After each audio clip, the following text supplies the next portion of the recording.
I Have series, of course, which is all about self-worth, self-esteem and significance, as the boys tried to talk a little bit about in the news and had some trouble with. It is a bit of a tongue twister, there's lots of S's, but it is a really, really important series, and I know self-esteem and self-worth and significance is something that every single one of us question and go through and try and figure out.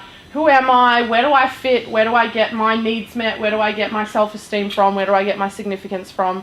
And I think they're really all really important questions to actually ask. So I really hope that the series has been helpful so far. I know that it's been really helpful for me, and in chatting with some of the other leaders, it's really helped them as well. And I know the packs are really sort of taking apart the content in the packs as well. So hopefully it's been really helpful for you.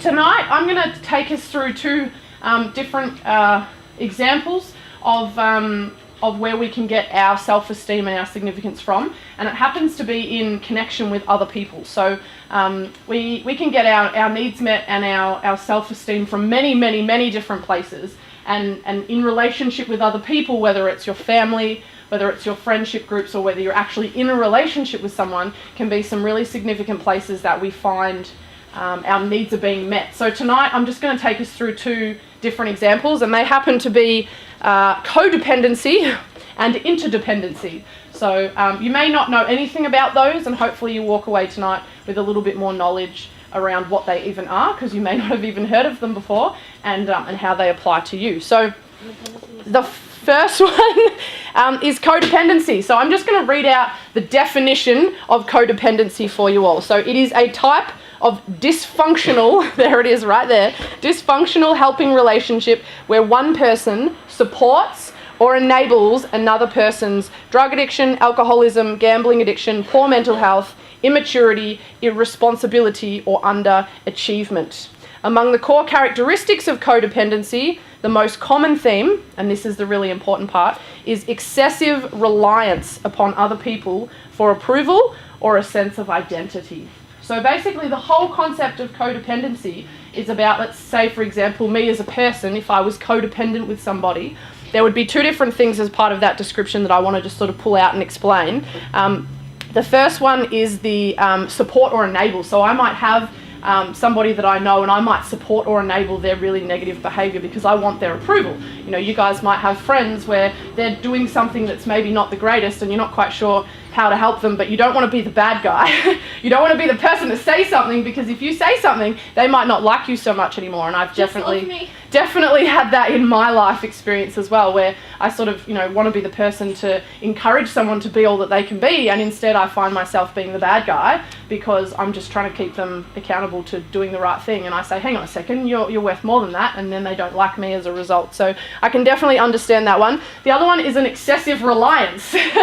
So if you might want to talk about two people that seem to always be joined at the hip, they're always going somewhere together, they're always doing everything together, they're never separated, and I'm not talking about like twins, I'm talking about two people that just cannot not hang out with one another, having an excessive reliance upon somebody else. So that's codependency, and we'll come back to that in a little bit, but I also want to read out the definition of interdependency just so that you can kind of get the difference. Interdependency is a quality or condition of being interdependent, I'm already stuffing it up, or mutually reliant. I love those words, mutually reliant. So that says that I'm as reliant upon you as you are of me. It's not a one-way street. It's not all about you and it's not all about me. It's about both of us. And we can be in a really healthy, really great relationship with one another. Again, it could be a friendship, it could be a family member, or it can be actually in a relationship. So these two terms kind of go across the whole relationship banner. So they might apply to you in different areas. Perfect. So I'm going to need to get my two models up the front if you can. Come and join us. Give Alex and Tamsin a hand. So the first one, I'm just going to give a bit of an example of a codependent relationship. Now, these guys are friends, right? Just going to put it out there at the start. This is a friendship. They're not in a relationship. There you go, Alex. That's you. And that's Tamsin. Oh, sorry. Wrong way around. My bad. So these guys are in a friendship together. And what often can happen in a friendship where somebody becomes codependent for a number of different reasons is that they end up being the person that's putting all the effort into a friendship. Now, I'm sure there's plenty of you in the room where I say, have you ever felt like that before? Everyone would just start nodding, where you feel like you're the person that's doing all of the work to make your friendship with somebody work. Or again, it could be a relationship. And in this instance, in this friendship, Alex is doing all the work. He's the one that's making the phone calls. He's trying to call Tamsin and say, let's go and hang out. Let's be friends. Let's do some awesome stuff together. Tamsin's not responsive, you see. She doesn't really reply very often. You know, those messages that you send on Messenger and you can see that they've seen it and they're not replying. Yeah, that's Tamsin right now. She's not doing a very good job. Alex is putting all this effort in. And the reason why Alex is putting all this effort in is because Alex really needs Tamsin's approval, but she ain't giving it. She's so not giving it. She doesn't really like Alex that much. She doesn't really need him. You know, she's just off doing her own thing. I know it's a bit harsh, isn't it? And Alex has found himself in a position where he has to work even harder because the more that this person over here, aka Tamsin, doesn't respond and doesn't give back any energy to the friendship, the harder Alex has to work. And it really gets into a bit of a pattern where, you know, Tamsin's example, that person's just really not giving anything. So it becomes 70-30 and she might respond sometimes and she might, you know, get involved in the friendship sometimes, but really all of the work, all the instigating, everything is coming from Alex, and that's making it really, really hard on Alex because all he wants to do is hang out with his friend, but he's not getting that response. And in that situation, I'm just going to read out a bit of an example of some of the common traits that you'll see in this type of example of Alex. So some of the common traits are low self-esteem. So as a result of him not, you know, getting a response from his friendship, he's going to not feel the greatest. Clearly, you're probably going to feel a little bit of rejection at that point. Like, why is this person not wanting to be my friend, right?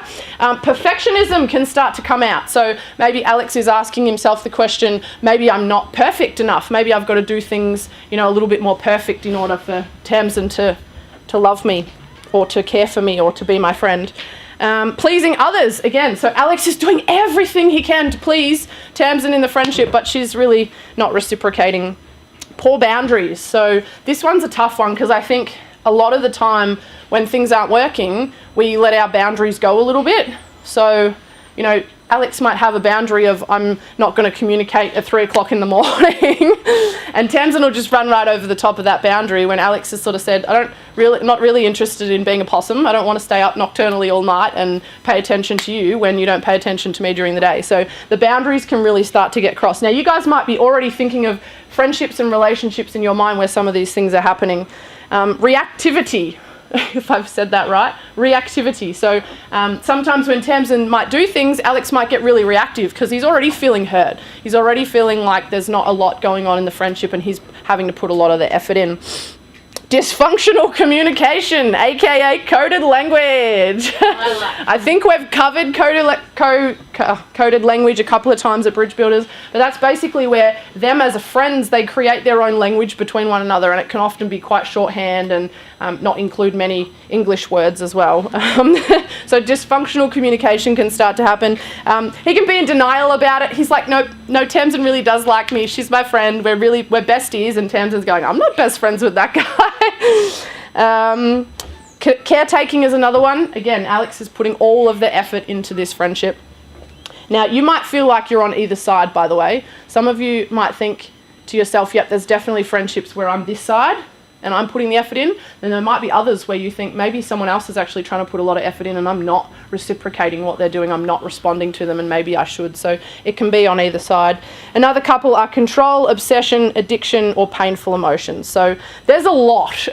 There's a lot in codependency and there's a lot that you can feel as a result of being that person that is actually codependent on somebody else. So does that sort of make sense? Does that give a good enough description? I'm sure a lot of you have felt or experienced a lot of those things.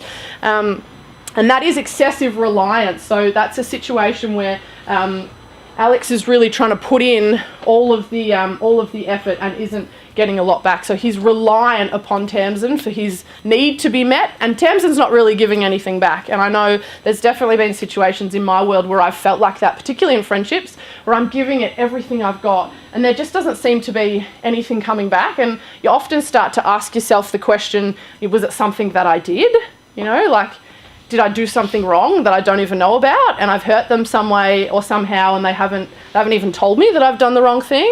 You know, is it that they're distracted with somebody else? They've found someone, you know, who's a better friend? Is it that I'm, you know, not good enough as a friend? Is some of the things that I've said or done, you know, maybe hurt that person? And you really start to get into that kind of negative mindset because you're not getting anything back from the other person. So it can be a pretty challenging place to be.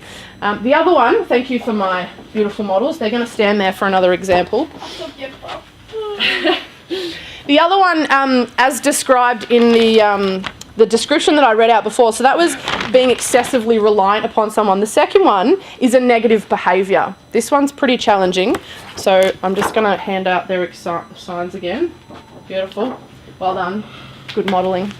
So Alex needs his approval from Tamsin, but in this situation, Tamsin is actually doing a negative behaviour, okay? So the negative behaviours, I'm just going to list a couple of them. Drug addiction, alcoholism, gambling, poor mental health, which is, you know, mental health is a huge thing that we often need to talk about. Immaturity, so Tamsin could be doing something that's really immature and Alex isn't addressing it. Irresponsibility, so Tamsin doesn't really care about what people think and she's just making decisions and not caring about the impact.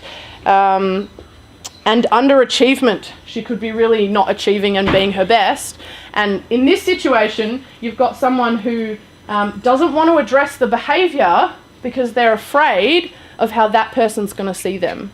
So I talked a little bit before about you don't want to be the bad guy. So I've had plenty of friends, just an example, who, you know, have been doing a particularly not great behaviour, and I have that kind of moral dilemma of, do I say something about it? You know, I actually want the best for them and I want them to be the best version of themselves that they can be, but I kind of have to weigh up. If I say something, I become the bad guy, and then, you know, they say, oh, you know, well, you don't want to come and have fun with us, or they come up with some kind of response to that to make me look like I'm actually the one doing the wrong thing, when really all I'm trying to do is help that person be the best that they can be. But in this situation, when codependency is happening, it basically just means that I need your approval so much that I'm not actually going to ask the question. I'm going to allow you to go and do that negative behaviour anyway, because you need to get your needs met, and that's why you're going and doing that behaviour, but I actually need your approval.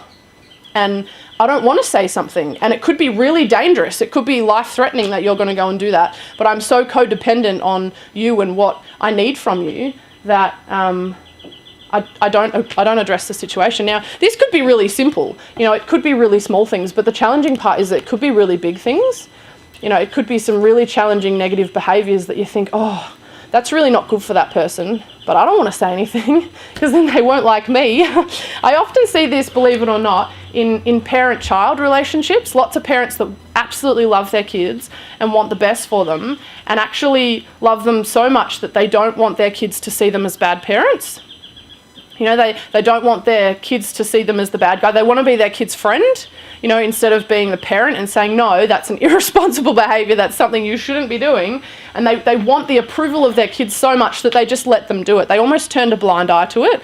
And I'm not saying that's all parents by all means, but it's definitely a situation where parents can get into because they just think, I want my kids to think that I'm the best parent. You know, I want my kids to love me and to be okay with that. But yeah, lots of parents, I think, struggle with that because they want their kids' approval, and I totally get that. But it's in all of us, by the way. I think it's in me. There's definitely been times where I don't think I've asked the question of my friends because I think I don't want to be the bad guy. I want someone else to be the bad guy. Why does it have to be me to ask the question? And then I'm the one that, you know, doesn't get my needs met in the situation either. So that's an example of a negative behaviour, not knowing how to address it. The other thing, you might not know how to ask the question, or you might be the person doing the behaviour. You might be off doing the negative behaviour and your friend's asking you the question and you go, why are you asking me this question? Why do you have to point that out, you know? Why are you being a party pooper? Why can't you just let me go and do this? Because I just want to go and do it. And that's just where you are meeting your needs, and that's the thing that you want to do. And you might look at your friend that's actually trying to be a really good friend to you and say, don't really care what you have to say about it. I'm telling you, if they didn't care, they wouldn't say it. For them to say something about what you're doing actually costs them, because they're afraid. They're afraid of how you're going to respond. They're afraid of what you might say to them or say about them as a result of them asking the question. So if you've actually got someone, if you're potentially doing a negative behavior right now, and you've got one of your friends saying, hey, maybe that's not the greatest thing to be doing right now. Right. If I were you, I would probably trust them, because they're the ones that care the most. If they care enough to say something, they probably really care about you. They may not know how to say that. They may not know how to say, buddy, I really care about you, and that's not the greatest. They may not know how to use those words, but if they're saying maybe that thing that you're doing isn't the greatest, they so care about you. They're the people that you'd want to be listening to, trust me. At this point, there's two words that kind of come into play. One of them is approval, so that's what Tam's going to hold, and the other one is enable. So basically in both examples where you've got either excessive reliance on someone or you're wanting their approval, you have this situation where you're almost swapping like a need. So Alex is going to get approval from Tamsin, and he's going to enable Tamsin's behaviour, and there's like this swap, this exchange happens between the two of them. And that's happening because they need to get, their 4 key values, their 4 key needs met. What are those? Love, value, acceptance, and belonging, right? And we will do whatever it takes to get those needs met. And if that's, letting someone get away with a dodgy behaviour because of our need for approval, that's probably something that we'll do. Thank you for my beautiful models. You guys are great. There's one more, don't run away. So I've kind of really described codependency, so an excessive reliance upon somebody else. So there might be someone that you rely on, or there might be someone that relies on you really heavily. And you're like, you're one of those people. Get off me, leech. I know that that's an excessive expression, but it's true. There are plenty of people out there that are like that for me sometimes. I feel like they're sucking the life out of me, and I'm like, really? You're such a needy person. And then I think about myself and I go, oh yeah, I'm pretty needy too. And that can definitely happen in friendships, in relationships. You've got people that are really needy because they're not feeling that, they don't have good self-esteem, they've not got good people and good things investing in their world and making them feel okay, and then they find that in a relationship or in a friendship. It happens to a lot of us, and it's something that I think for us tonight, it's really just about understanding the difference between codependency and interdependency, and understanding that we're all needy people and that we do need to get our needs met somewhere, but we can have a healthier version of that, which is interdependent. Right, so this is the example of what we were talking about before, is mutually reliant. So I need you as much as you need me. Now, I'm just going to share a quick story. I was sitting in you guys right to stand for a couple of minutes? Sorry. I was sitting in a cafe the other day, and I was having a chat to an older person. They're mature aged. Not going to mention age, but they're a bit older. More life experience. Yes, very. And they were actually chatting to me about an anniversary that they were about to celebrate. And it was their 40th anniversary being married, right? So I'm not 40 yet. And this person's been married for 40 years, right? That feels like a lifetime to me. Probably feels like a lifetime to them as well. But they were chatting about it, and obviously being married for 40 years, they're at that kind of retirement age where a lot of the grey army buy caravans and drive around Australia and do the Australia thing. Yeah, that lots of people do that when they retire, and they buy a caravan and they call it the grey army and they go travelling. And I actually asked this person the question. I was like, well, if you're retiring and they're retiring, why don't you just buy a caravan and do the grey army thing? The response was brilliant. They said to me, if I got in a caravan with my partner, so-and-so, I would kill him if it was more than 2 weeks. And I was like, wow, that's an excessive response. You've been married for 40 years and you wouldn't want to spend 2 weeks in a caravan with your partner? And they're like, no. We have our things that we do really well together in our marriage, and then we do other things that have nothing to do with each other, and it works out perfectly just fine. And I was like, wow. But it reminded me of how much we can have a really great relationship when it's not so dependent on one another. They have had 40 years of marriage together, and it's because they understand that they do really well together in some areas. They have a beautiful family, they have grown-up kids that are like the most, not perfect kids, but they're brilliant kids. They've all grown up, they've all got really successful careers. They're really amazing people. I've had the chance to hang out with a couple of them, and they're really successful in their own worlds, and they're happy people. And I go, man, when I'm your age, I want to be just like you. And they've figured out that balance between, these are the things that we're going to do together as a married couple, and these are the things that we're going to do completely separate that have nothing to do with you.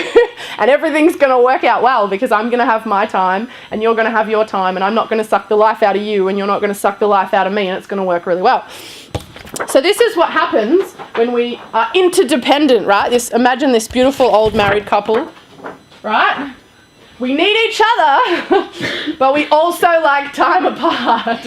Now, this can be a really challenging concept for some people, because I'm not extremely needy, but I love hanging out with people, right? So I have to be really careful that when I'm in a friendship or in a relationship, that I'm not that needy, clingy, leechy person that always just wants to spend time with people, because my love language is quality time. But I could be one of those people, accidentally almost, that just smothers somebody and like is codependent just because I really, really, really want to hang out with them all the time. And they might not be a time person. They might like, ooh, Beck, get off me, come on, like, back off. Too much, too soon.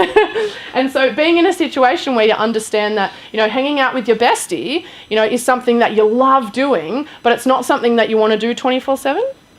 You know, being in a partnership with someone, you know, and being, you know, invested intimately in that relationship, it's obviously something you want to spend a lot of time in, something you want to put a lot of effort in, and something that you want to get right, but not something that you want to do 24/7.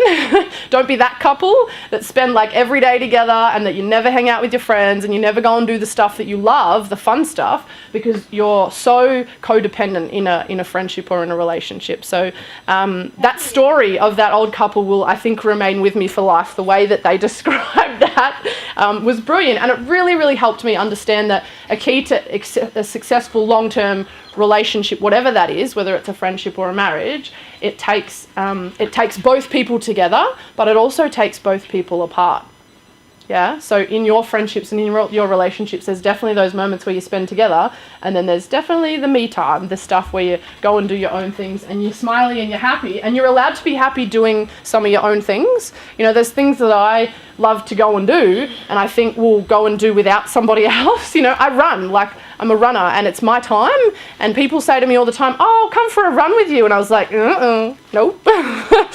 I'm sorry, I love you, but no, like, that's my thing. That's my thing I go and do. Apart from the fact that trying to run and talk at the same time is something I haven't quite figured out how to do, and I like nearly hyperventilate and pass out because I'm trying to keep up with talking and running at the same time. Running's my thing, and if I had to try and do that with somebody else, it wouldn't be the same for me. It might be the same for you. You might have like a thing that you go and do. You might read. You might go to books and you might try and read. And if someone's talking to you, I don't know if I can't do that where I read and have someone talking to me at the same time. Oh my God, how does anyone do that, right? Oh my gosh. You might be one of those people that need like a quiet space with nice pretty trees around to be able to sit and read a book. Because that's me. I have trouble sitting and reading a book at most times of the day. But if I had to sit and read and do that, that would not be something that I would want other people around. And I know that a lot of you might be sort of slightly introverted as well, and you might need that alone time. So if you're 24/7 spending time with someone else, then you're not going to feel like you. And I know that we can all go through those situations where we go, hang on a second, and we just ask that question, you know, is this friendship or is this relationship something that is too much at the moment? Or, you know, I feel like I'm giving 70% and they're giving 30%. And vice versa. Thank you to my beautiful models. Everyone could talk and read at the same time, honestly. I really struggle with it, I'm sorry. I'm not very good. Baby's going in the middle of reading and starts talking to me, and I'm just like, yeah, cool. And like listening to everything she says, and I actually talk back and have full conversation all while I read. Oh wow, I totally wish I could do that. But I really struggle when I'm like typing on the computer and like 3 different people are talking to me. I'm trying to have 4 different conversations in my head. I make it work most of the time, but my gosh, it's challenging. I read basically 24/7, so I've gotten the techniques down. Wow, you're well rehearsed then, well rehearsed. Fantastic. So really at the end of tonight, one of the things that I would hope that you've got out of this is just understanding the difference, because for me, I've heard those words before, the word codependence, the word interdependence, but I've never really understood just how different they are, and I've never really truly understood how that applies to my self-esteem as a person. But now, after having read some of that stuff and doing that research, I realise that a lot of the time I can actually find myself in those moments where either, I'm not giving back to a relationship that's giving so much to me, and that's probably something that I need to adjust. So again, I'll just go through the different examples. With codependency, you can have the two. You can have the excessive reliance, where you're heavily reliant upon someone else, and that's out of the normal. That's what they call dysfunctional. So obviously you've got functional behaviour, which is kind of standard everyday behaviour, and dysfunctional behaviour is the opposite to that, which is like excessive or really less, and so it's just out of the norm. And then the other one is negative behaviour. So that's a big one for me, because I see that a lot. I see people not addressing behaviours because they don't want to be the bad guy. So if you find yourself on either one of those sides of the examples, then maybe that's a question about, not necessarily, am I codependent? Oh my gosh, it's the end of the world. It's not the end of the world, by the way. If you're reading that, or you're hearing some of those examples and being like, oh, that's me, awkward, what do I do about that? You can actually just change it. Have the conversation with the person that you are in that friendship or relationship with. Have that conversation about it. Be honest. I know that I've opened up to a number of my friends over the past saying, I feel like I'm the one putting all the effort in, and they didn't even realise. Now, I don't know how they kind of didn't realise, because I felt like I was making it pretty obvious, but it wasn't until I actually had the conversation and they went, oh my gosh, like I didn't even realise I wasn't paying attention to you. I was like, well, you're not. So pay attention to me, because I'm needy. And then the other one obviously is interdependency. So it's about mutually reliant. You're both in it together. It's not one way, it's two different ways. And that's really, really important. And just to finish off, I think that it would be remiss of me not to talk about getting help for that. So if you find yourself in any one of those situations that I've described, there's actually one thing, particularly if you figured out that maybe you're a person that's codependent on other people and didn't maybe realise that before. It seems like a simple response or a simple thing to do, but in all of the research I looked at, one of the biggest things they talked about is high stress levels. And high stress levels, because that's a lot of maintaining. That's a lot of maintenance, right? You're constantly focused on the other person. What are they doing? Why are they not responding? Why don't they like me? And you're asking a million questions and overthinking it in your mind. And that kind of maintenance, where you're putting in like 70, 80, 90% of a relationship or a friendship, is totally overwhelming, and it's totally, I guess, dysfunctional at the end of the day. But the hard part about that is it would stress you out. It would stress me out. Like when I'm in that situation and I feel like I'm putting all the effort in, sometimes I just want to throw my hands in the air and walk away and be like, oh my gosh, just so exhausting. But it would be, when you're in that type of friendship or relationship, it would be exhausting. So the number one thing that they talked about was chilling out, de-stressing, chilling out, and taking time for you, and it's not all about a selfish purpose, because I know, we live in a world where we have a lot of things, and it's not necessarily, I'm not encouraging you to be selfish, but sometimes you do need to think about you first. Sometimes you just need to chill your brain out a little bit, like just de-stress, chill out, and actually take some time out for you. And relaxation, just relaxing and not focusing on the other person, was like the number one result to codependency. Let it be about you for a few moments, and maybe ask them to come to the party a bit and change those percentages and make it 50-50 instead of being the one that put in all the work. So if you find yourself in that situation, relax, don't do it, and focus on you. Stop focusing on the other person, because once you sort of start to chill out a bit and let your brain take a rest from all this focusing on someone else, you'll actually realise that your behaviours and the way that you operate as a person will begin to change as well, and hopefully that relationship will improve, or that friendship will improve as a result. So one of the things that I wanted to hand out tonight, which I have handed out a couple of times before,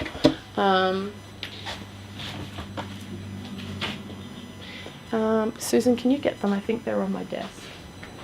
Thank you. Run, Susan, quickly. Hush. I've actually got a little sheet of paper that It is basically just called 50 Ways to Take a Break, and it seems really simple, and I know it almost seems too simple, but there's a whole bunch of things on that sheet that I've literally stuck up on my fridge at home, and whenever I'm feeling a little bit stressed out, there's like 50 different things that you can do to just take a break and to just chill out and give your brain and your body and your emotions a rest from that journey of having to put in all of that effort for another relationship and being codependent. So, you know, a lot of this stuff in codependency and interdependency is highly emotional, you know, so it can get exhausting and it can get really draining, particularly if you're the one putting in all the effort. So I'll hand that out just so that all of you can have something really simple and really easy that is easy to do at home. You know, it's not something where you have to go somewhere or be somewhere. It's just this little almost cheat sheet of these are on the other desk. These are the 50 things that you can do to just take a break and relax. And yeah, one of the things I just wanted to end with was just that story of that old couple that really have found that fantastic balance between this is me being me and this is us being us. And I think thank you, Susan, I think that was really important. And one of the most important points I took away from a conversation in a coffee shop was simply that, like, just be you, and then when you're with them, be that together. But when you're with them, you're still you. You know, sometimes we feel the need to change ourselves and be something different to gain that approval. But if we're just us, and we're us on our own, then we can be us together as well. And that's two separate things. So I hope that that's helped you understand a little bit between the difference between codependency and interdependency. And also that, you know, we are needy people and we can find ourselves in situations where we're getting our needs met from other people. And that can actually be okay when it's mutually reciprocated. You know, when you're in a friendship and you're needy and they're needy, it's okay because you're figuring it out together and you're working on it together, and it's a two-way street. But when you're in a friendship or a relationship that's not mutual, then it's really, really challenging, and that's where you start to get into some tricky ground and it starts to really stir up some emotions. So I'll just pass these out, and then we're actually going to head into packs. But because we've just had a WABAB session, packs are going to look a little bit different tonight. So the following people that have just been through the membership session